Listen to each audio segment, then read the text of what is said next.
the pass to Leitner. Puts it up. Butler into the lane, into traffic. It goes again for Butler. West Virginia has won its first Big East championship. Into the hands of Clark. Got a chance to win it here. Up the front. Here's Diakite for the win. Welcome back to Press Break, Sports Shift Media's college basketball podcast powered by the Juicebox Pod.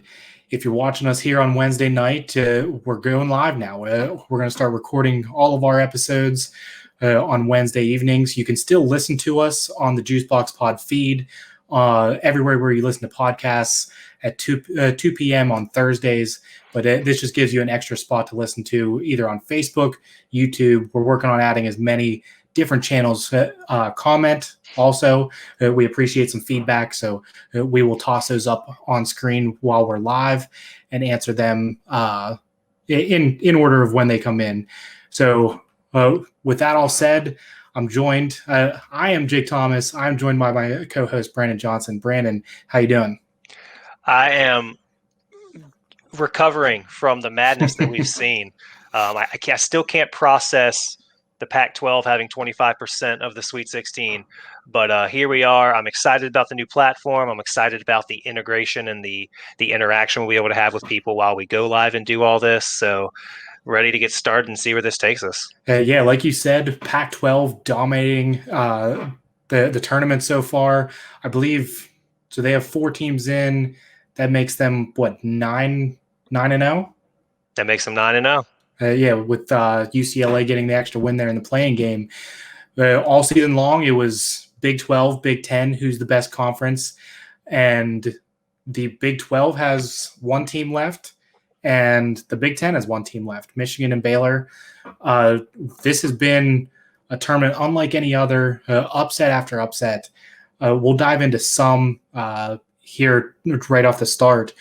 What game to you stood out most as like the biggest shock? I know Oral Roberts is going to be the one that kind of stands out there, but is there one that stands out more, or is that number one?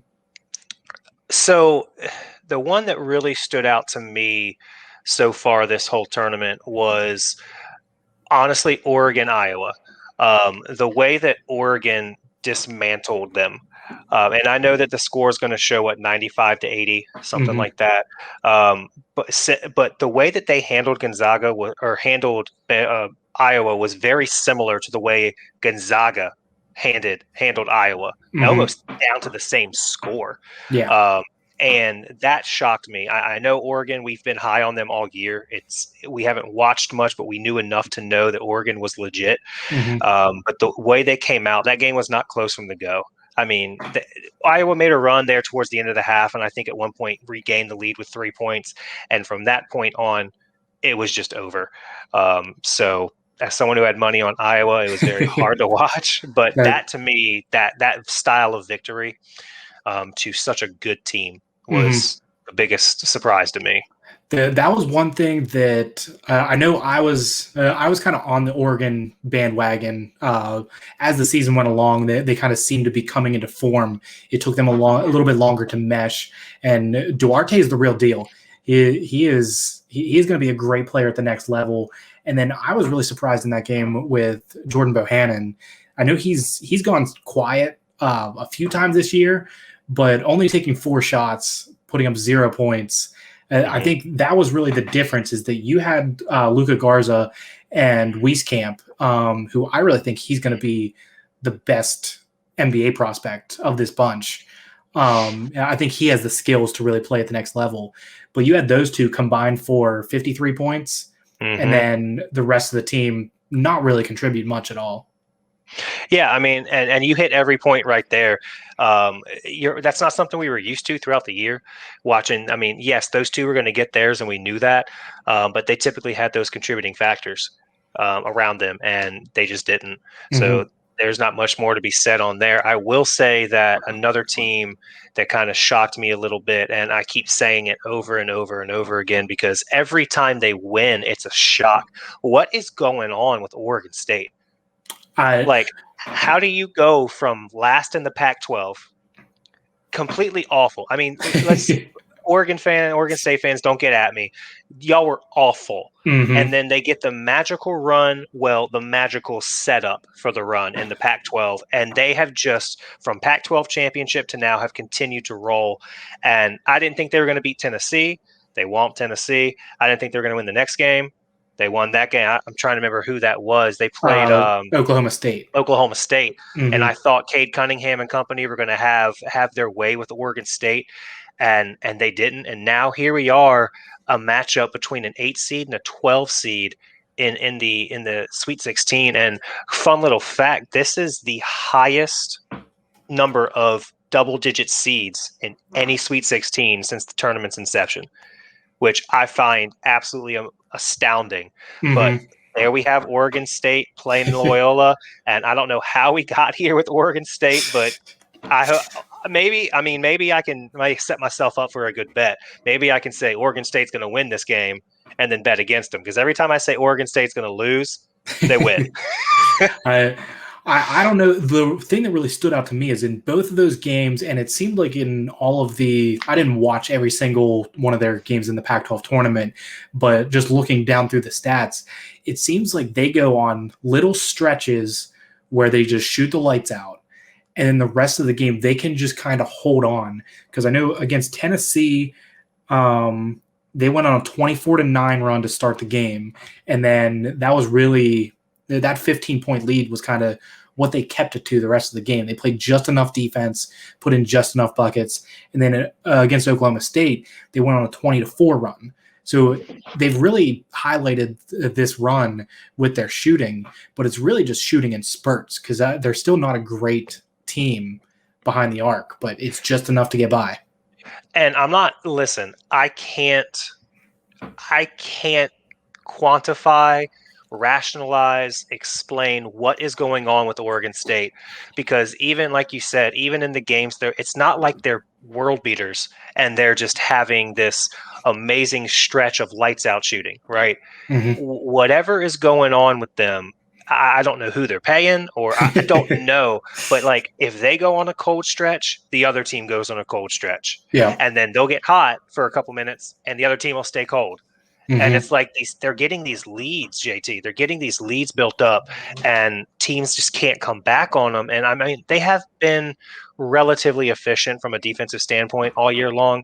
But like you said, the quantity with which they're putting the ball into the hoop has not been the case all year. And that's why we had them as, were they not the lowest ranked seed in the Pac-12 tournament? Do I have that wrong? No, they were. So, how does this happen? How does a team just get hot like this? I know all Division I athletes are of a different breed. I get that. But when you've got 23 games of data to pull from, everything they're doing is the exact opposite of that pool of it's almost like a new team has entered. Yeah. Like a Tekken match. A new opponent has entered. I'm pulling up their stats now, and 3-point percentage, they are currently sitting 113th in the country. So like it's just out of nowhere. It's got to be the worst ranked team in the whole tournament. It has to be. There's probably a couple teams. There may be a couple teams that are worse, but it can't be much. I'm trying to think, because like you would want to go towards the lower seeds, right? But we've watched Abilene Christian. They make a high percentage because they take quality threes. Yeah. You look at Oral Roberts, that's what they want to do. They want to shoot threes. You look at Ohio, they shoot a high percentage of threes. You look at, what are some of the other teams in there that, Creighton shoots a high percentage from three. Villanova, USC can shoot the lights out from three. Oregon can shoot lights out from three. I don't know if there's another team in this tournament with a worse overall 3-point percentage than Oregon State. Yeah, at least of the teams that are left, they are definitely last. So, I guess anybody can get hot at the right time. We've seen it before. But so far through these first two games, who's your top player of the tournament so far? Oh, hands down, it's Buddy Boeheim. I can't say enough about this kid. That might sound kind of biased. Anyone that watches this show knows that I'm from ACC, but I've watched this kid all year, And my wife and I were actually out to dinner before we started the show, and we were in the horse betting section of a local restaurant where it's just plastered with horse racing. So naturally gambling conversations happen. Yep. And the guy was talking about that white boy, that coach's son. He just killed my bet. He killed my bet. He won't do it again. And then sure, he did it again. And I'm like, are you talking about Buddy Boeheim in Syracuse? He goes, yeah, that coach's son. I've been watching him do this all year long. You can't defend him. If he has room to breathe, he has room to score. And that's really what it is. And right now, he's giving it to you anywhere you want it. His mid range is on. His 3-point range is unlimited. I watched him the other day pull up from the first S in the March Madness logo and nail it. And I mean, I don't know another person that's performing at that high of a level. He's averaging 26 points per game in the tournament. He had 25 against West Virginia. And I'm trying to think of what he had in that first game. He had 30, so he's averaging 27 and a half. Yeah, I mean, that's crazy. It's absolutely crazy. And I think if I'm not mistaken, he averaged right around 24 the entire ACC tournament. I mean, I know it was only 2 games for them, but still. I mean, he's just on a tear, and it would go to him right now for me. Yeah, that's completely understandable. I mean, I watched him, and the one thing that was impressive for me, and I'll get into more of what I saw in the West Virginia game later on, but I thought that he was very good. And I mean, this is kind of a coach's son thing that doesn't surprise me too much, but the way that he chose what shots to take and what shots not to take, like he shoots at a very high percentage, but then he was also making all the right decisions. West Virginia kept switching on defense, and he just kept waiting for the right matchup to guys that he could shoot over, that he knew he had the length. And I mean, it was very impressive to see. He's going to haunt me in my dreams for quite a long time.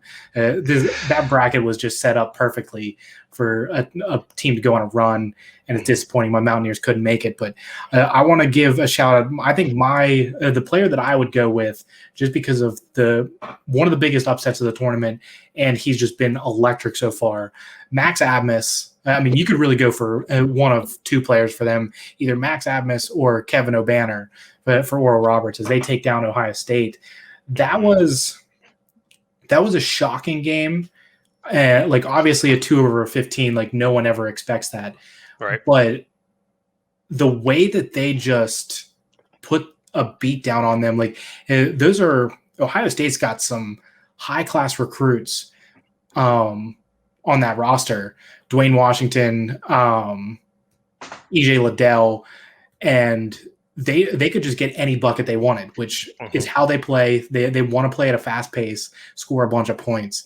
And I was kind of concerned that I was like, this style, I jumped on Ohio State live when they were, I think they were still 3-point favorites to win, even though they were losing. Because I was like, at some point, like Ohio State's just going to decide, hey, we're the better team, and we're going to just like shut this down. But then continue to drive right past them to the basket, make shots from the outside. Max Abmas is probably my player of the tournament so far. I like that. And I think what we're seeing, this is the second 15 seed in the last 7 years to make it to the Sweet 16. The prior would be obviously Florida Gulf Coast and Dunk City, Lob City, whatever. I think it was Lob City. But I think what we're seeing here is a shift in the paradigm of college basketball powerhouses. And my personal opinion, in my humble opinion, is that that's due in part to the explosion of AAU basketball. It used to be, all the kids that could play AAU played AAU together, and it was a select amount of teams that played at a high level. And they would all go to the same schools or the same conference, and they were your traditional powerhouses, right? Schools you knew of. And then you would get into these tournaments, and you would see an Abilene Christian or an Oral Roberts or whatever the case may be, and it was like, wow, this is Syracuse. Yeah. Now with the explosion of AAU, you can basically buy your way into any tournament. And so these kids and the amount of teams that have such high quality talent, these kids are doing what the NBA players are doing and forming these super teams, and there's just not enough scholarships to go around. So you see these lower level schools getting huge recruits that could play in the ACC, that could play in the SEC, in the Big 12, in the Pac-12, and they're just not because the scholarships aren't available. There's more athletes than there are scholarships, and I think AAU has helped that, and I think that's why we're seeing more of these lower schools compete. I think that's why we're seeing an increase in the amount of teams that are getting upset early on in seasons. That's just my personal opinion, and I think that we're going to continue this trend, and people are going to start to figure out the name on your jersey does not get you the first 2 rounds anymore. Yeah, definitely.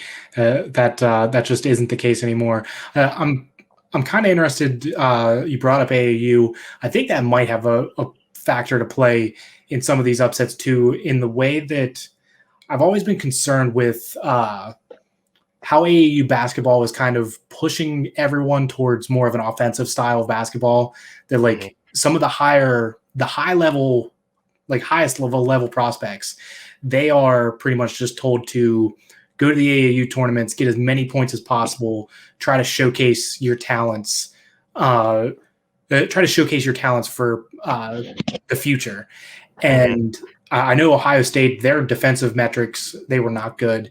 They had 6-7 guys that could score on their roster, but they just couldn't stay in front of anybody. And I think that you see more teams that are ranked high on the offensive side that are getting these 1, 2, and 3 seeds, but then they're just not very good defensively, and that comes back to haunt you in the tournament. Yeah, and it's interesting. I had an AAU coach and a basketball academy owner on my show, and he said that AAU is destroying college basketball in the sense that a lot of teams run zone.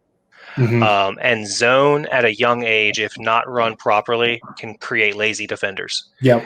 And he's very adamant about that. And I think you're right. I think that it's a lot of it is conditioning. They got to get these kids ready for the next level one way or another. And that's the goal, right? I mean, if you join AAU, you're not paying money like you would pay to play at a rec league or a city league. You're playing because you want to be with the best. You believe you have a future, and I need to go up against the best to determine whether or not that future can become a reality.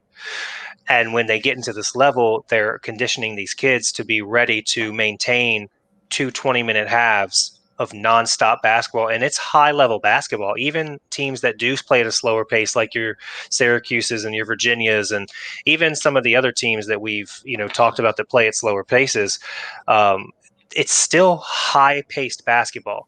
Yep. It's nonstop. You can't be standing. And I think that that's their way of, a lot of pressing, a lot of man-to-man and up in your face. And I think that that's a great point you make. And I think it's translating into bad offense in clutch situations. Yeah, I definitely could see that. But we'll dive into what were your thoughts on Texas? But before we move into some other stuff, that was one team that I had that I thought was going to go very far. Because just the level of talent they go and win the Big 12 tournament. I thought they were starting to click.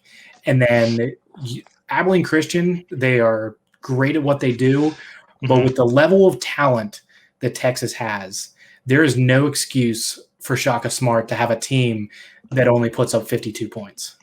I think for me, what I saw, and this is coming from purely a coach's standpoint, I'm sorry, I'm getting my computer all charged up here. I forgot that. My bad, everybody. All right, we're all charged up. We're not going to die midstream. So what I saw was it was very evident early on that Abilene Christian was going to be able to play with Texas. It just from out the gates, Abilene Christian was there to play. And what I saw, which kind of goes against your point, I saw Shaka try to set up his press, try to get control of the game that way. And I saw better athletes for Abilene Christian. They weren't able to set their stuff up. Abilene Christian was blowing through everything. So then they had to fall back, and Abilene Christian was able to keep up with everything Texas threw at them.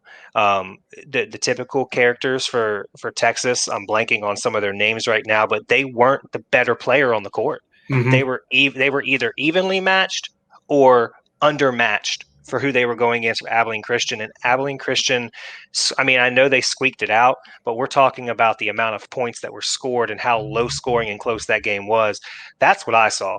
I saw a team that was not overly talented compared to the other. Mm-hmm. And when Shaka did what Shaka does, we need to get control of this game. They always try to go to the press and that havoc style defense. And they just couldn't get it set up because Abilene Christian was just a smidge more athletic. Yeah, which is shocking with all the resources that you have at the University of Texas to not be able to have the better athletes no matter what. And I mean, we're at 6 years now of the Shaka Smart tenure, and he is still without a tournament win, 0-3 in the tournament. So I'll be shocked if he's there for much longer. I don't think the leash is going to get pulled this year, but I think another exit, another early exit, and he'll be out. Yeah, I'm on the other side of that fence, only because the next round, Abilene Christian went out and got waxed by 20. Yeah. So by UCLA of all teams, which is they're very hot right now. And what's the guy's name? Uzang? Yes. Johnny Uzang. Yep. He is the real deal. I love him. I can't wait to watch him go to the next level. But when Shaka and Texas get beat by 1 with 52 points on the board, and then that same team goes out the next game, puts up 47 and loses by 20. With as quick as they are out there in Austin, I think that next round for Abilene Christian put the nail in Shaka's coffin. I expect him to be out this year. I could definitely see it this year, but I just wasn't sure buyout situation and all that stuff. I wasn't sure how that would work out, but I see him going to Marquette. I just see that as a fit. Yeah, I think that'd be a great fit. And as far as a replacement for Texas, Jason Williford for UVA we've been dealing with this for 3 years now. He's getting buzz, and Tony Bennett does a great job with his staff. That would be now the third coach we put out. So you've got Richie McKay over there at UVA or at Liberty, and you got Ron Sanchez at Charlotte, the 49ers, doing good things down there. And for the last 3 or 4 years, I just lost my train of thought, but he's been getting looks, and I think that could be a good fit out there. And that's a big time job. I don't know if someone would look at him, but then you look at it and you say, who's really going to be available? Like who's really out there that could come take over a program like Texas? And the thing about taking over a program like Texas, you have to be successful immediately. Your leash for failure is not very long in terms of what a good season look. You can't come in there and go 9-16 your first year. Yeah, you have to come in and get 5-star prospects, a big level transfer, and you have to compete in the top half of the Big 12 in your first year. Absolutely. So it'll be interesting. I wouldn't be shocked if he's gone, but I also can see why if he stays. There's just not a lot out there to replace him. He is a high-level coach. There's no doubt about that. He's proven that. And he's got a little bit of the Tony Bennett syndrome. I hate to say it, but God, you run through the regular season, you look the part, you feel the part, you get all the accolades, then you struggle first round. And luckily, we're having this conversation in hindsight's 2020 because Tony Bennett has a national championship. But I before that happened, I mean, even the fact that did happen, and I know this year's plagued by COVID, and we didn't have Justin McCoy, and they had an awful schedule that they had to go through before that game. It was just awful. They arrived at 1:15 p.m. So they could practice for the first time Friday. They practiced Friday morning, flew out to Indianapolis, got there at 1:15, got tested, couldn't touch the court because they had to get tested again. They had to wake up and be tested again at 1:15 a.m. Saturday morning, and then they weren't allowed on the court again until shoot around. So that's a rough schedule. But even all of that aside, you still have that feeling Ohio's pretty good. Can we keep up? And it's just that same first round jitters that we always have. And I think Shaka's got a little bit of that in him as well. Regular season success, and he's just not getting it done postseason. Yeah, that's definitely right. But since you mentioned it, UVA did have that rough path. Do you want to jump into your Cavalanche while it's fresh on your mind? Yeah, absolutely. We'll take a quick 30-second break and come back with that. Grant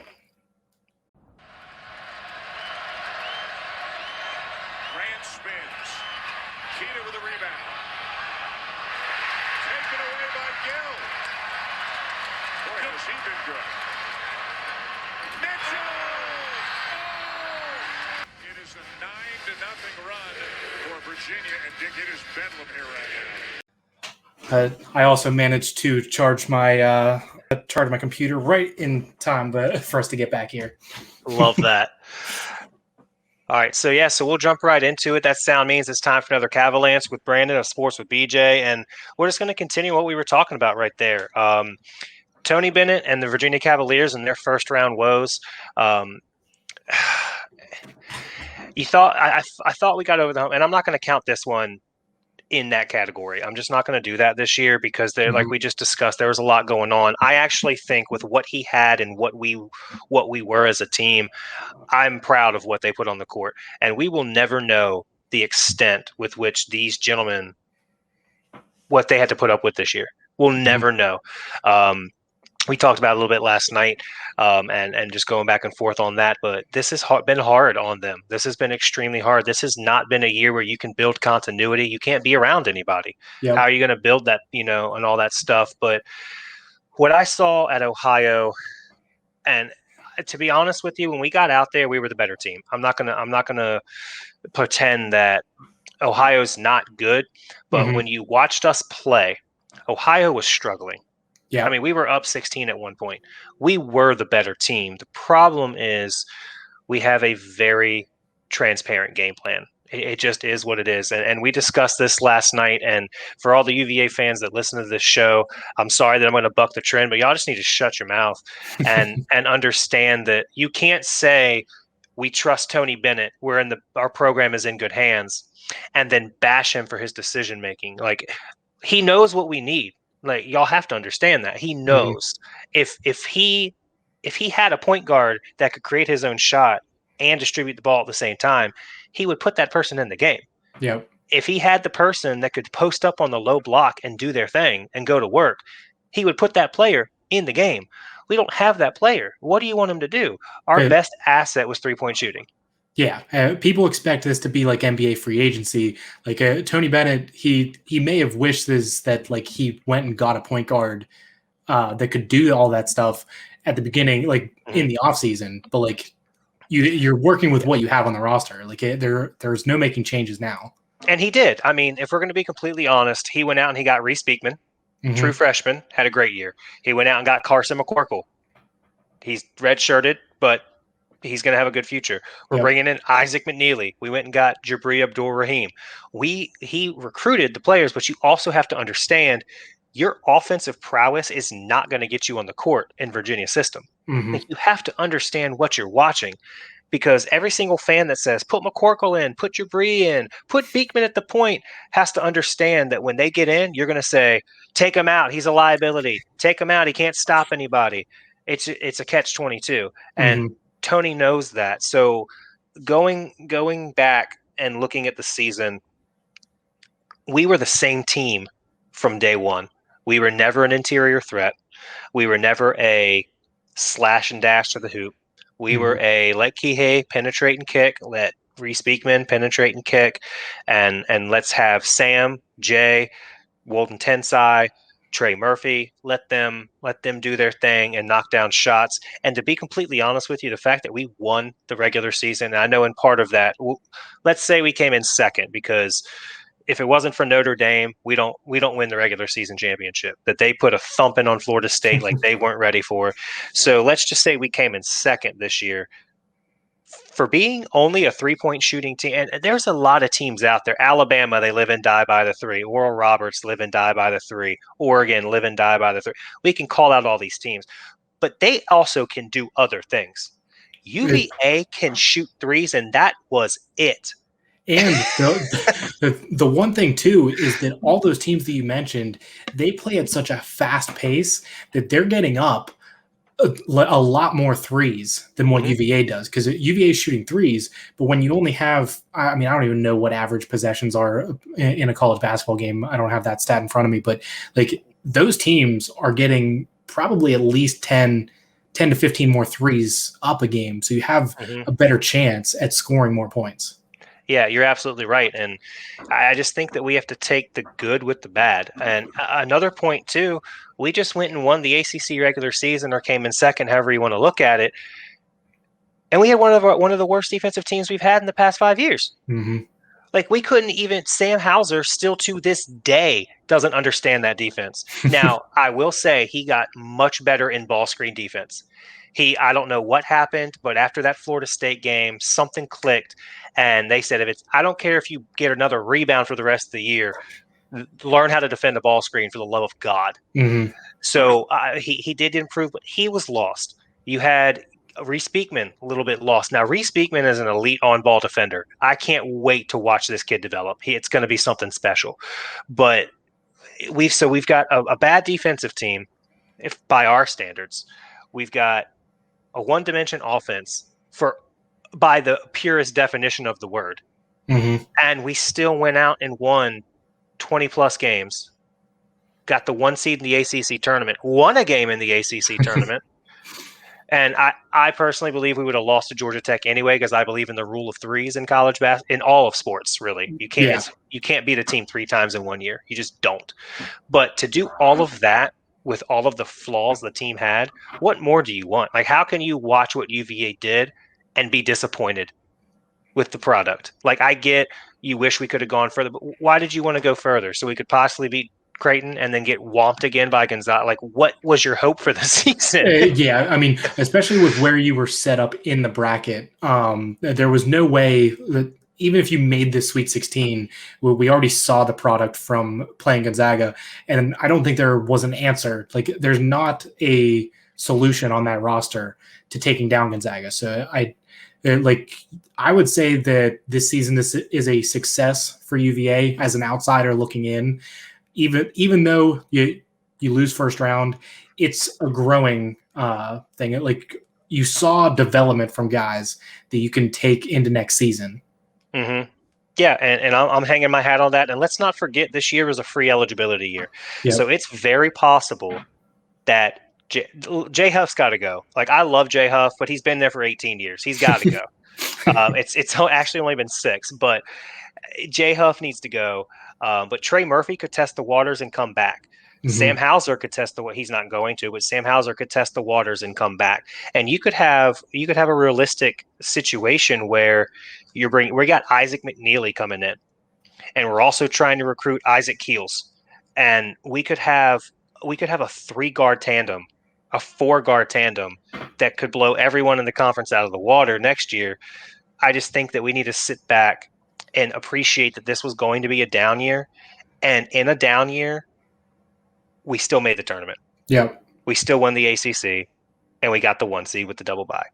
If that's not a success to you in this season, I can't talk to you about sports. Like, I just can't. So That's all I had for the Cavalanche, and it's been that way all year, JT, it seems like. I mean, it's easier when things are going well to talk about stuff. But I guess it's my calling card to put things in perspective for the ledge sitters, I guess. I don't know.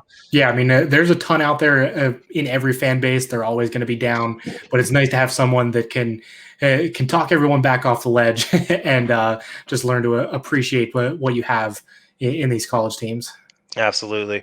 So I guess with that, we'll take another quick 30-second break, get set up here, and we'll come back with the Mountaineer Minute and let you talk about y'all's much better run.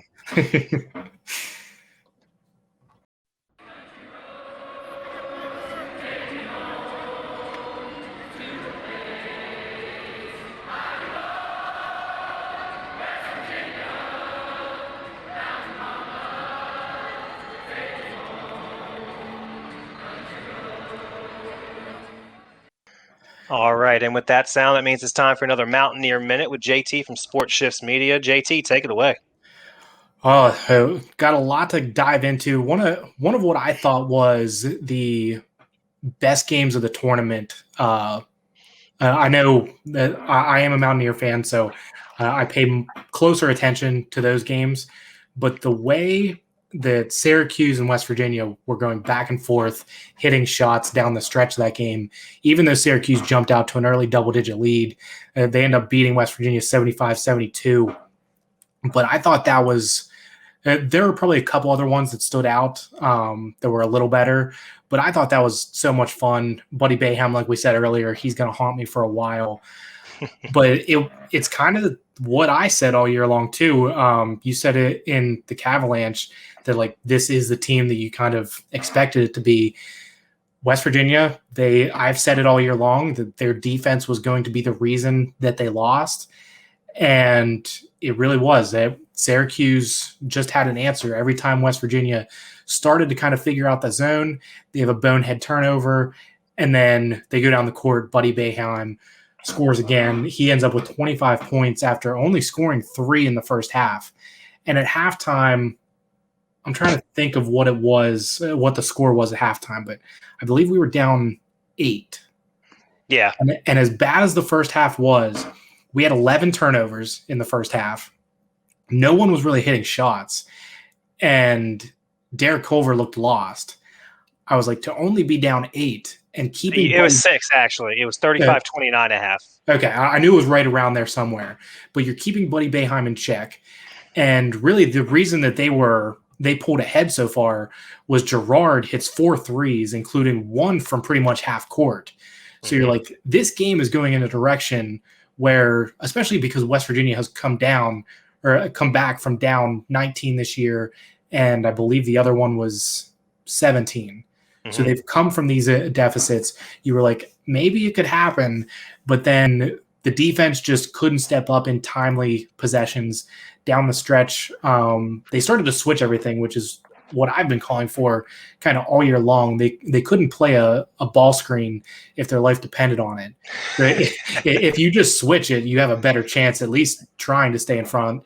But I thought Buddy Bayheim did a great job of just continuing to ball screen until they got Sean McNeil on him. And that was just, you've got probably a 4 or 5 inch height difference there. So he hits 6 big shots down the stretch that just kept West Virginia at bay. And really what I'll take from this year is that it was a fun season to watch because they were such an offensive team. It was so different from what we're used to in the past. But I kind of hope that I know a few guys have already put their name either in the transfer portal or I know Taz Sherman is most likely leaving because he's a senior. But I hope that Huggins can go on the recruiting trail and pick up maybe 1 or 2 transfers that can get back to that defensive style. Because I think you're still going to have Deuce. You're still going to have Jalen Bridges. Derek Culver's most likely going to be there. I think if you want to talk defensively, I don't think he really fits into what they would like to do. But I think if you can get a couple guys that can guard, Jared West comes to mind. He's a Marshall transfer, so he's a West Virginia guy and one of the top defenders in the country. He's started over 100 games at Marshall. I would love to see him come. And then maybe a stretch guy, 3 or 4 type of player that can guard a little bit. I kind of want to be more of a middle range team instead of all offense, no defense. Yeah, and another name out there that entered into the transfer portal would be from UNC, Walker Kessler. Mm-hmm. He just put his name in there, big 7'1" dude that can stretch the floor. He looks goofy as all get out, but I watched him play a lot of minutes this year, and he's going to be a good addition to any team he goes to. But, yeah, I think you actually made a really good point about David Girard because he's not getting a lot of attention, but the dude quietly is sitting there getting 16, 17 plus points a game. And when he is shooting well, who are you going to stop when it comes to Syracuse? And y'all both of that. And not only was he doing well, but then when those two are doing well, and then you see their range, like you are having to guard them so far out that now entry passes are going to the foul line with ease, and you've got 3 offensive players behind your defense. Mm-hmm. It's just a great system they have going on right now. And I felt for y'all, I honestly thought y'all could win that game, especially when y'all made the push. I thought Girard came out hot, and Buddy Bayheim was kind of held at bay a little bit in the first half. I think he only had like 12 points in the first half, but he finished with, 30? So he actually he hit the first 3 of the game and then didn't score for the rest of the first half. So he had 3 at the half and then finished with 25. So he had 22 in the second half. Gotcha. Okay. So I might be thinking of the first round game, but yeah. I think you're right on the first game. I think he did have 12 or so, and then he definitely ended with 30. Okay. But yeah, I mean, I'm so glad that we started doing this podcast because it gave me an opportunity to watch West Virginia with interest. And there's a difference between watching a game because you like a sport and watching a game with interest in a team that's playing that sport. Yeah. And I don't know how you did it. Some of the stuff that happened was so maddening. Late game situations, y'all could have easily had probably 3 or 4 more wins if y'all just managed the last 2 minutes of the game better. But you're absolutely right. I think that y'all had a great offensive team, and that's always fun. You want to see offense in basketball. I know the year that UVA won the championship was the most fun I've had watching basketball because we averaged 73 points a game and we were holding people to 64. Yep. So that's great. But y'all weren't doing that. That's the problem. We were holding teams to 80 if we were lucky. So there's got to be a defensive adjustment there. The good news is that the transfer portal is going to be very deep this year. And I think that's really – I think you're starting to see a shift where that's where people are recruiting because it's instant production, right? You don't have to worry about the red shirt. You don't have to worry about can he adjust to this level. You're not really taking as much of a chance on a player when they transfer in. Yeah, because you don't know what you're getting. Just because freshmen, they're only 18 years old. You don't know if they've played in like a soft high school area where like it's just not the same level of talent. You have these guys, especially these graduate seniors that have played for 4 years. You have like 80 to 100 games of film that you can go, hey, like these guys have played against some of the highest teams at this level and they've competed. Right. And that's what I think you're going to see a transition to with West Virginia this year. So I'm not worried. So the good news is that the transfer portal is vast. The bad news is that Jim Boeheim announced today that he's going to coach until he doesn't think he can win. So we're probably going to have him for another 25, 30 years. Yeah. I mean, because that dude always thinks he can win. I don't think his mindset's ever going to change. He's probably going to end up finishing his life on the court. They'll just carry him out when he's done. But the one thing, I'll let him coach as long as he wants because as maddening as it was to watch that zone just eat West Virginia alive, it's so fun to watch because no one else does it. Other teams that run 2-3 zones, they don't look like that 2-3 zone. You can't emulate it. They have so much length, and they do such a great job of taking away everything that you want to do. And I really thought that was the key in that game against West Virginia was Syracuse took away what West Virginia wanted to do, and then West Virginia didn't take away anything that Syracuse wanted to do. So I knew early on in the game, Dolezaj is a guy that he doesn't get as much credit on the offensive end as what he should, but the offense kind of starts through him. He gets the ball up top there, and then all the screens kind of run around him. And I heard Bob Huggins say the game plan was to take that pass away and not let Dolezaj catch the ball. And he caught it every single time. So I think that's the difference is Boeheim does a very good job with that zone in not only playing it, but then adjusting it to what you want to do and taking it away. Well, I think the thing with Dolezaj is it's one thing to say you want to stop a player from catching the pass if you're going to be able to guard underneath the three-point line. When you have to be 3-4 feet outside the three-point line to start your defensive set, that's never a good situation. You're probably going to get an entry pass anywhere you want it. So point one there, just don't have a team with Buddy Boeheim and David Gerard. I don't know what to tell you. But from the 2-3 zone standpoint, it's a little fun fact for anybody listening out there. You want to sound super intelligent. It almost masks itself as a 3-2. And what he does is he'll identify a set, and his players, it's so ingrained in them. It's really amazing. They'll identify the set and where the dominant side of the ball is going to be. And that that player of the three in the backside, in the back court or the front court, he will come up and almost play foul line extended. Yep. And it makes it look like a 3-2 zone. So it makes you feel like you've got baseline because it almost presents itself as a box and one or a 1-3-1. And it's not. It looks like something that it's not. And then the second that the ball goes somewhere, it shifts into this new 2-3 zone. And it's like, well, wait a minute, where did he come from? Oh, well, he was from the other. Holy crap. And it's just everyone's flying around. He's got that length. And a thing on Dolajai, if I'm not mistaken, he's a junior this year. He'll be a senior next year. If I'm not mistaken, he won ACC Freshman of the Year. I think he was ACC Freshman of the Year. His freshman year. I don't remember, but he was his freshman year. He was an absolute stud.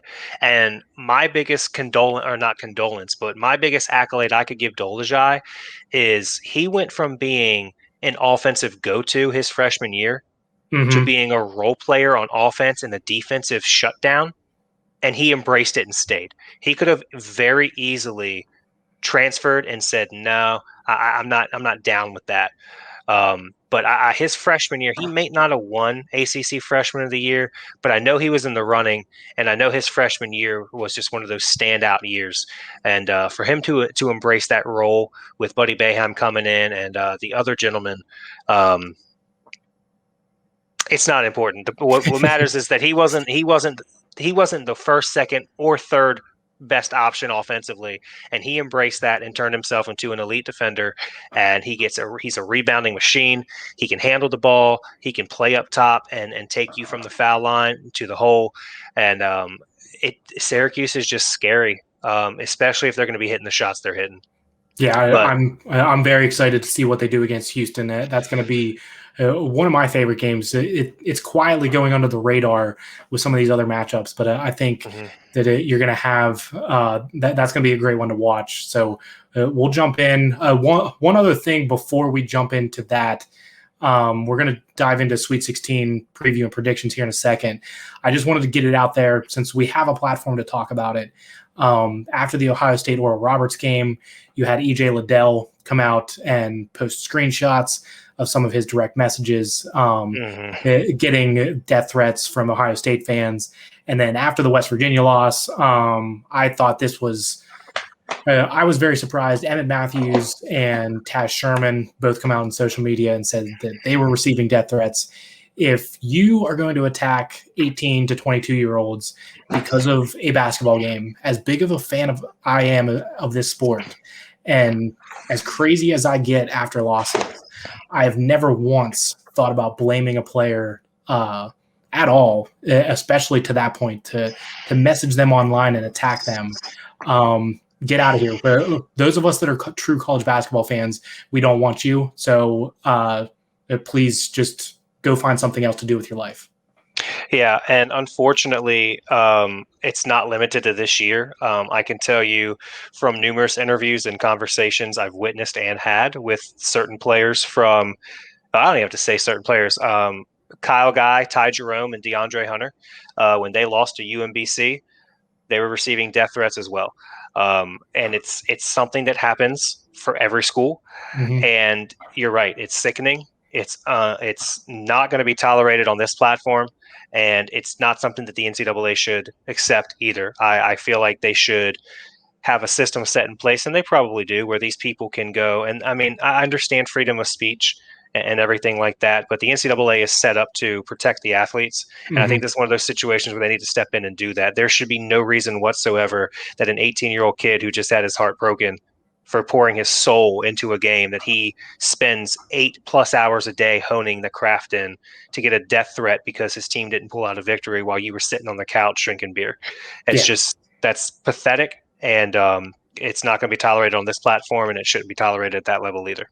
Well, we'll see what happens there. I hope that there's something they can do to get the guys that sent those messages and stop it from happening further. But that's just the world that we live in. It seems like social media is it can be such a great thing, but at the same time, it has turned into such a toxic place not only in sports but just in the world as a whole. So hopefully we can be better as just human beings, move forward and just be better. That's all I have to say. And there's a meme that runs around on the social medias that I've seen numerous times, and I love it. And it says that social media has made y'all way too comfortable saying whatever you want and not getting popped in the mouth for it. Yeah. And that's a real thing. When you can hide behind a screen and say whatever you want and not have to deal with the repercussions, that creates a problem in society. And unfortunately, as the days pass, society is more and more, I want to say going towards, we are in a social media driven world. I mean, look at what we're doing right now. We're doing a podcast, answering comments and stuff on the live stream and all of that stuff. We are in the social media world. And that saying is absolutely right. There used to be repercussions for what you say. And there just simply aren't anymore. My blood's starting to boil a little bit because I feel for those players and those athletes. So let's jump into it a little bit on the Sweet 16. We already talked about it. The Pac-12 has half of the Sweet 16, or I'm sorry, a quarter, 25% of the Sweet 16. We'll start at the top half here where the number 1 overall seed is.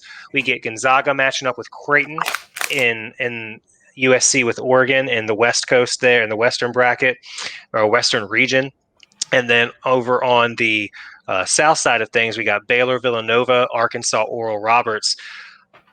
I don't see.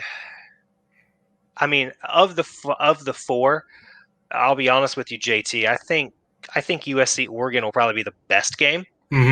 I don't think that Villanova, and listen, what Villanova's been able to do without Gillespie is inspiring.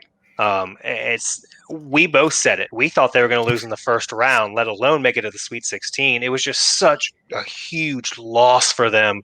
But credit Jay Wright, a coach who's flown under the radar this year, is doing another spectacular performance. And opposite of Shaka Smart and Tony Bennett, this is Jay Wright's thing.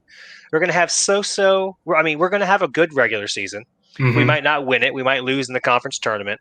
But gosh darn it, when March comes and the NCAA hits, Jay Wright rights the ship and his troops are ready to go. But I don't think they have enough for Baylor. Gonzaga, Creighton, we were talking about that. So for me, USC Oregon is going to be the best matchup there on those 4 games. I think that one's definitely going to be fun to watch. I think Oregon comes out with a bad taste in their mouth because that game, they've only played once this year in the Pac-12, and that was a 72-58 defeat. And that was still when Oregon was trying to catch their kind of catch their legs. They were kind of struggling through the middle part of that season. But I think that Arkansas Oral Roberts game could be. I think Arkansas might end up pulling away in that one late. But Oral Roberts has the guys that can score.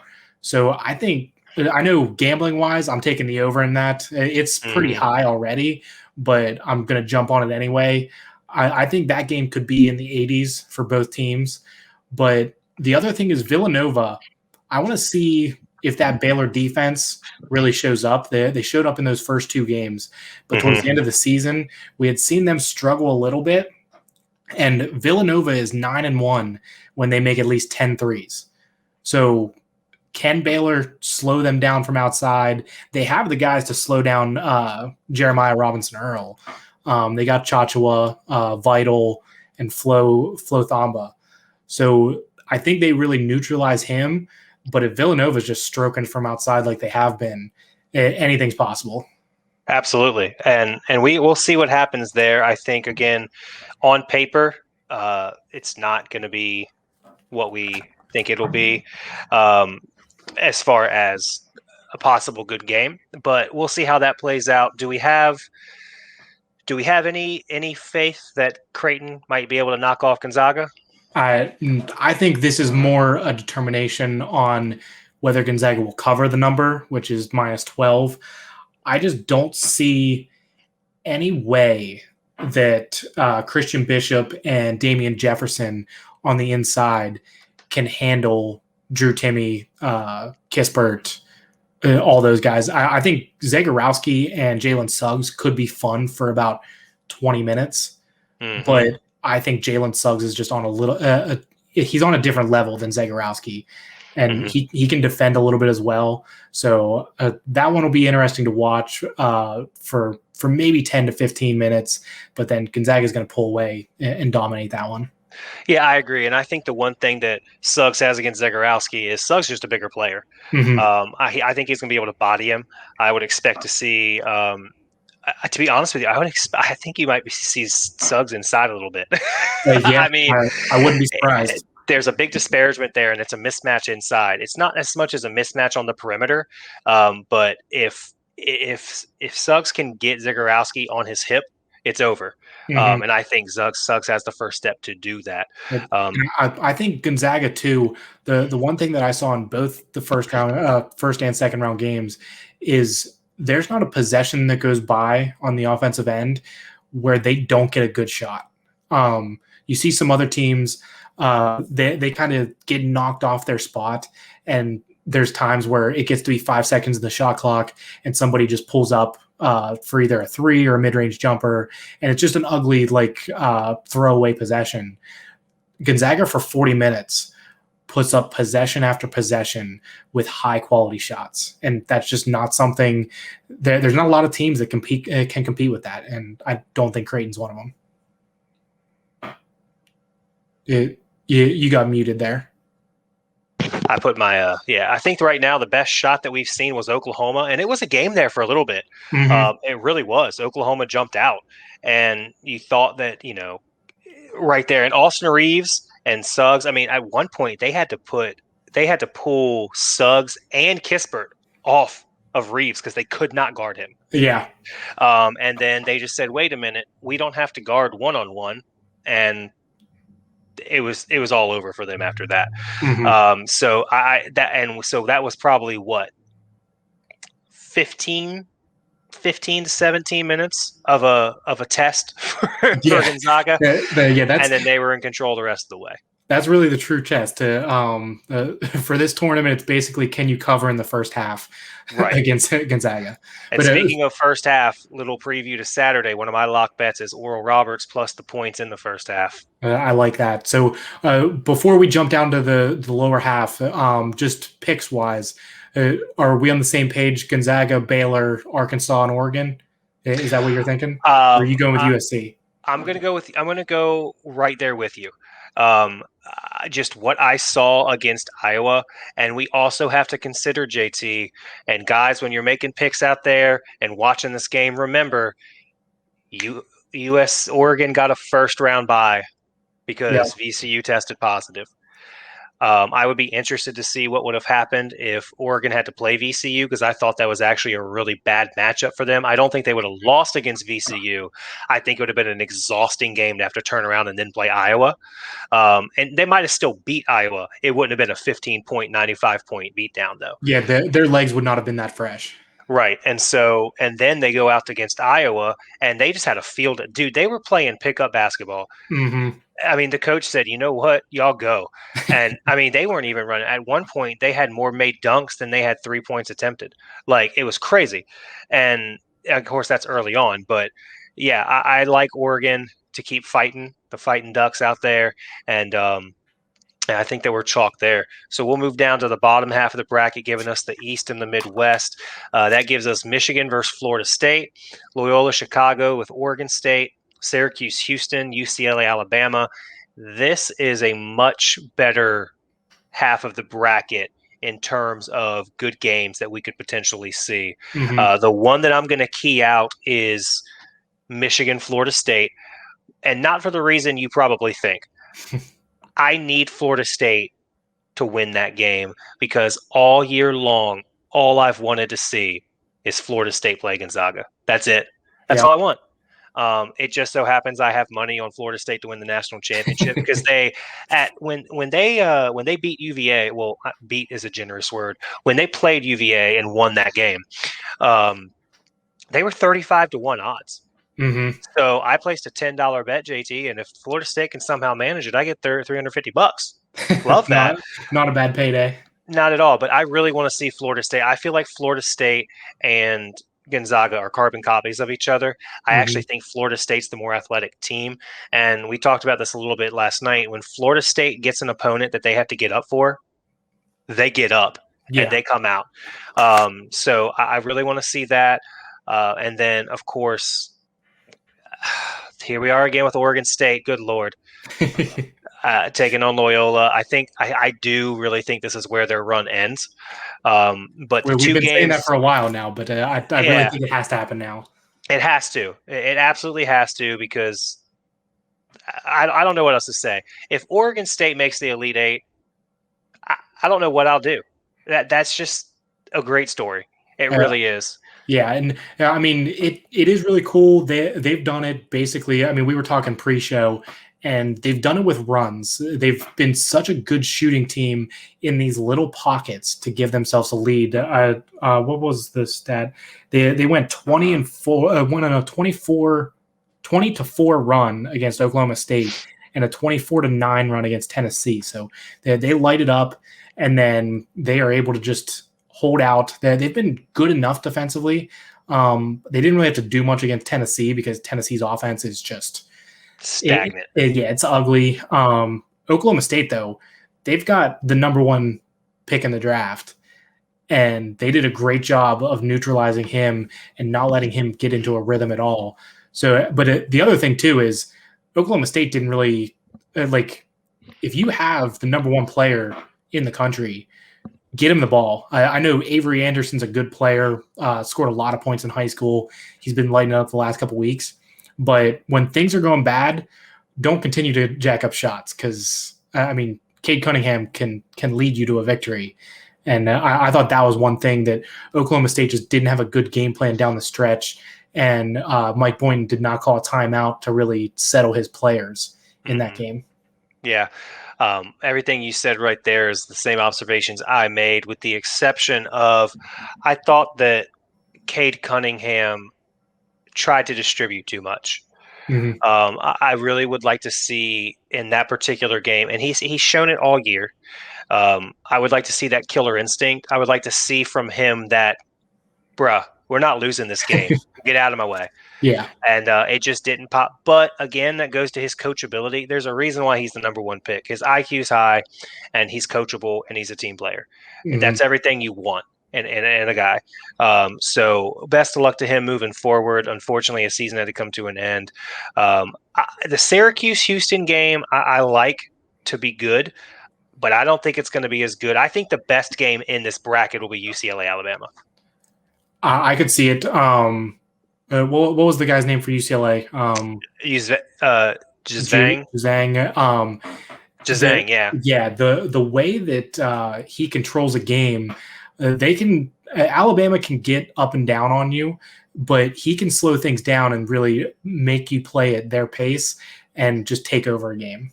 Mm-hmm. He's the Pac-12 Player of the Year over there. And what I don't even know what his class is. Is he a junior? He is. He's got to be a senior. He's 20 years old. He is a sophomore. Sophomore? I guess 20. Yeah, that makes sense. So sophomore, junior. Okay, yeah. So he'll be going. He's a sophomore right now, and he's got them rolling right now. UCLA is a really formidable opponent. I wish they would have been, and maybe they were. I can't sit here and act like we watched the Pac-12 all year long. We knew that Oregon was good, USC was good, and Oregon State was bad. So maybe UCLA was this good, and Oregon and USC were just that much better. But the pace and the style that UCLA plays, I think, lends itself to score in comparison with the way Alabama likes to play. Alabama is perfectly fine. This game may have 80 possessions each. Yeah. I mean, this game is going to be back and forth nonstop. You're probably going to have, depending on the referee crew, I hope they don't get a Big Ten crew. I hope they don't give them a Big Ten crew. But I think you're going to see a lot of points. Mm-hmm. And if not, you're going to see a lot of shots. I mean, and it's going to be ping pong. Yeah, you're going to see shots from all over the court. One thing, the reason the UCLA, I looked it up, The reason that they ended up at an 11 seed is they lost their last 3 games of the regular season, and then Oregon State on their magical run upset them in the first round of the Pac-12 tournament. So going in, they had a bad taste in their mouth from 4 straight losses. So that kind of put them at 11 seed, but they were tied up until, I believe, going into the Colorado game, they were tied for first in the Pac-12. So they have an 11 seed by their name, but this isn't a normal 11 seed. So I know that the spread is pretty big on that game, but I like UCLA to cover, and I think they possibly could pull the victory out if Alabama just is missing a few of their shots. They live and die by the 3. So as long as they're not shooting like 40%, I think this could be UCLA's game. Yeah, so we'll move over then to the only chalk matchup in the Sweet 16. The 1 seed and the 4 seed, Michigan, Florida State. We mentioned a little bit. I'm looking forward to this game. I think it's going to be one of the better ones of the weekend. I think that's a Sunday game. And it's a Sunday game at 5 o'clock. And JT, look, I love the first weekend of March Madness. Okay. But my favorite weekend by far is the first half of Sweet 16 weekend, because you don't have to miss anything. You can sit down and a game's going to come on at 2, at 5, at 7, and at 9:30. Yeah. Right. And then it's going to do it again on Sunday. Typically, this would be Thursday and Friday leading into Saturday, Sunday. This year with COVID, it's going to be Saturday, Sunday, Monday, Tuesday. But I love this weekend, and I've already told my wife I'm playing golf early on Saturday morning. I'm teeing off at 7:30. I will be home with my lunch ready, and I'm not moving from the couch. I live for this. I love this, and I'm looking forward to that game on Sunday. Scotty Barnes is going to have a big game for Florida State. And the only player in ACC history, JT, I know you love stats, the only player in ACC history to win ACC Freshman of the Year and 6th Man of the Year. The dude won Freshman of the Year coming off the bench. That's crazy, because I mean there are also some other good freshmen in the class, or like in the ACC, but just how impressive he is. He really is the starter, but just coming off the bench ends up playing starter minutes. He is very impressive. I think him against what's Michigan's guy's name? Drawing a blank. Mike Smith, like Michigan's guards, I don't know how they're going to handle him, because you have Mike Smith, you have Eli Brooks. They're 5'11" and 6'1". Like his size and his just ability to get to the rim, that's going to be fun to watch. You got muted again. It's going to be a great matchup there. I think the length and the athleticism of Florida State will eventually overcome Michigan, and not necessarily because there was something I saw against LSU. Juwan Howard, and I say this as someone who's never played on the level he has, so take it for what you will. Juwan Howard has to do a better job of not being a player. Mm-hmm. He has to, because when he wears every single emotion on his sleeve, every single emotion, and it's not the getting in the ear of the ref. It's not that he's an animated coach. He's a player who happens to be coaching. Yeah. And his team takes after that. And he almost cost them that game. Mm-hmm. Now, luckily, he calmed down a little bit in the second half, but LSU was beating the brakes off of them. And I watched Juwan Howard on that sideline. Dudes were taking one-step floaters, and he was signaling, travel, and he's calling out things, and he's just in the game. He's chirping. He's yelling at the other coaches. He's still a player's mindset coaching a Division I team who can win a national championship. Either one of these teams presents a problem for Gonzaga. Yeah. Michigan and Florida State will probably be one of the 2 best tests they've seen. We thought it was going to be Iowa, and it was not. But Iowa did not have the play outside of Garza and Wieskamp to keep up, right? So that was what it was. Michigan and Florida State can match up with them position for position, athleticism for athleticism. And, bro, you've got to chill and get your kids in the right mindset. Yeah, I mean, And the weird thing is, like, this is his first NCAA tournament as a coach. So that is one thing to think about, is that he's still kind of learning how to handle this whole thing. yeah, So the one thing with them I was very impressed with, Chandri Brown, I said it before the tournament that I wasn't sure how this team was going to be able to compete without Isaiah Livers, because he was really kind of the star of this team, the guy that kind of he meshed so well playing the small forward role with how good the guards were and how good the bigs were. He was kind of that middle guy that could guard some of the top players.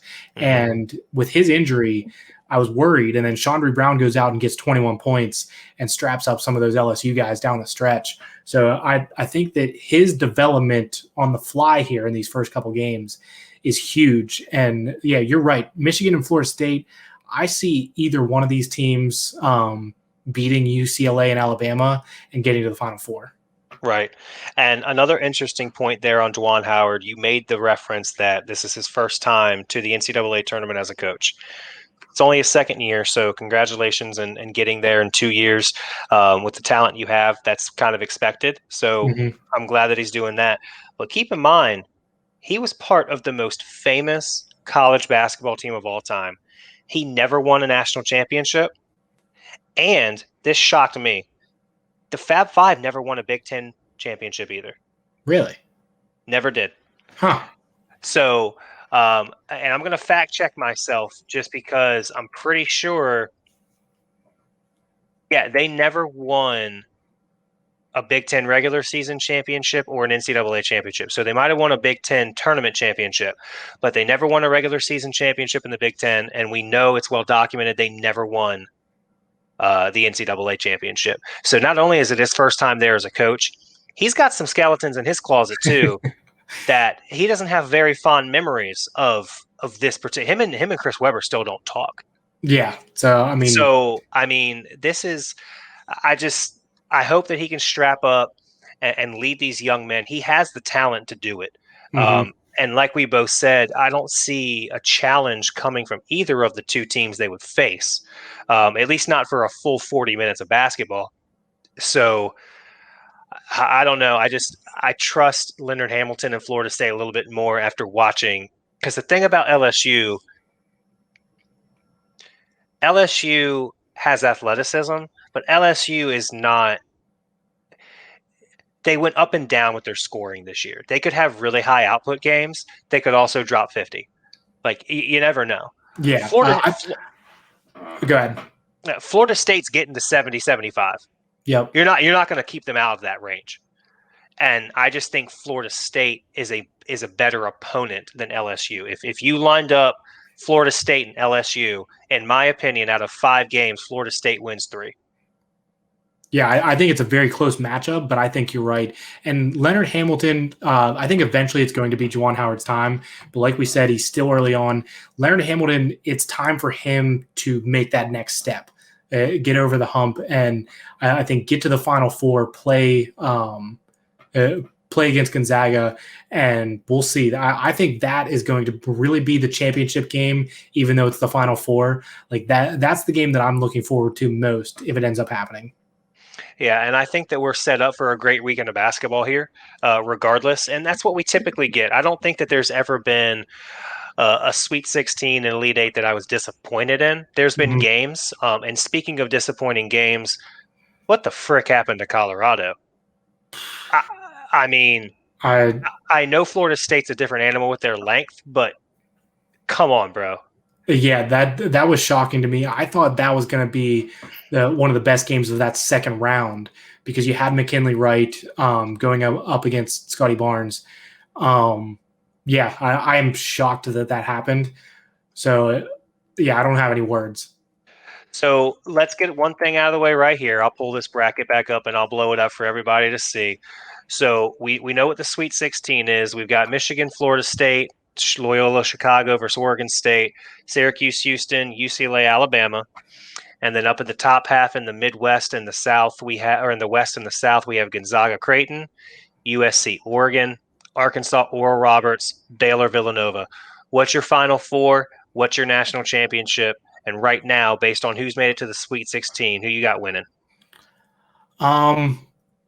So I still have in my bracket that I wrote down, I still have 3 Final Four teams alive, and I still like all of them to make it there. So I'm going with Gonzaga, Arkansas, Florida State, and then I think out of that Midwest region, I think it's Loyola Chicago's to lose. I mean, they have such a good defensive team, and what's their coach's name? Why am I drawing a blank on his name? Porter Moser, great coach. He is. I'm surprised that he hasn't already made the jump to a big conference, but I think it's coming here with another Final Four run. Somebody's going to throw a bunch of money at him. I think he'll probably make the jump. But so I'm going to go with Loyola Chicago to make another magical run. But then out of those Final Four teams, I think it ends up being Gonzaga, cutting down the nets. They're just too far and above everybody else. And Michelle Klein chimed in, not Alabama. We already kind of addressed that. We like Alabama. We just don't like their matchup with either Michigan or Florida State. They're not built to withstand a large physical and athletic team. The one thing I will say is I think they have a better chance if it's Florida State. Florida State is long. We talked about Scotty Barnes. Scotty Barnes is 6'9", and he's their point guard. So the one thing that I would say Alabama has over Florida State is they can get out and run probably on the guards. But there's just too much size and length for a full 40 minutes. I don't like Alabama, and we've talked about this all year. Alabama loves the three ball. We just saw another team in Colorado that loves the three ball, and they had massive difficulties shooting over the length of that Florida State defense. I don't see why it would be any different for Alabama. The one other thing, if it ends up being Florida State and Alabama can play some pretty good defense and get turnovers. And Florida State ranks 254th in the country in turnovers. That's their one area that they struggle with. So I think that game could be all about taking care of the basketball. So Alabama would have a chance against them if they are getting out in transition. But I think that's a tough matchup either way. Yeah, I don't like hearing about Florida State's turnover problems because when they played UVA, they had 3. So Florida State, they pick and choose when they want to turn it over. So, but I do think, like I said, when they get into a situation where they have to play and they know it's for something, they're a different squad. So my Final Four right now, based on who is left, I'm going to go Gonzaga, Baylor. I'm going to go Florida State. And I'm going to ride the hot hand. I think Syracuse beats Houston, and I don't think Loyola can answer Syracuse's zone. And they're the hottest team in the tournament right now. They've been hot in the conference tournament. They were hot. And I know people might say, oh, no, Oregon State. Oregon State, like JT pointed out, goes through spurts. And they got hot at the right time in the tournament with UCLA, and then they didn't have to play. Who got bounced out that they didn't have to play? They basically got to walk into the championship game. They played Colorado in the championship game. Okay, so they played Colorado in the championship game, but I thought that after they beat UCLA, there was another team that wasn't supposed to be there that got there, but I don't know. I don't know. Oregon State beat UCLA, Oregon, and Colorado. UCLA, Oregon, and Colorado. I mean, those are 3. God, those are 3 good wins. Yeah. But regardless, they've been doing that for the last, we'll say, 5 games now. Syracuse has been doing this for at least 10. And I mean, pretty much all. Buddy Boeheim's been automatic all year. Gerard's finally stepping up, and it's really spreading. Defense is thin. His confidence is high, and I just think that Syracuse is going to run it. And then for my national championship, as much as my money's riding on it, Gonzaga is going to beat Florida State. I think Baylor beats Syracuse, and I think we get Gonzaga Baylor in the national championship. And you just can't bet against. They've been so above everybody else this year. Yep. It would be trendy to say, "Oh no, I called Baylor." Nothing about my heart or my mind says Baylor can beat Gonzaga. Yeah. So this is Gonzaga's tournament to lose for me. I would feel better in that moment if we would have got to see them play earlier on in the year like we were supposed to. But you're right. Gonzaga, for both of us, both of our picks to win the national championship here with who is left in the tournament, they are just far above everyone else. But we'll see what happens. We've seen crazy upsets so far, one of the craziest tournaments we've ever seen. It's going to be a lot of fun. We got one last comment before we close things out. Michelle just can't pick Gonzaga. It's so Don't pay that any mind. She's a UVA fan. She's still bitter from the SmackDown. That's why she can't pick Gonzaga. Okay. Yeah, I mean, it hurts me to pick them because I've always been the person that doesn't want to pick that the number one overall team. But this year, unlike any other, they are not only one level above the rest of the competition, they are 3 levels above the competition. Right. Now, let me ask you a question. And I wanted to have this conversation.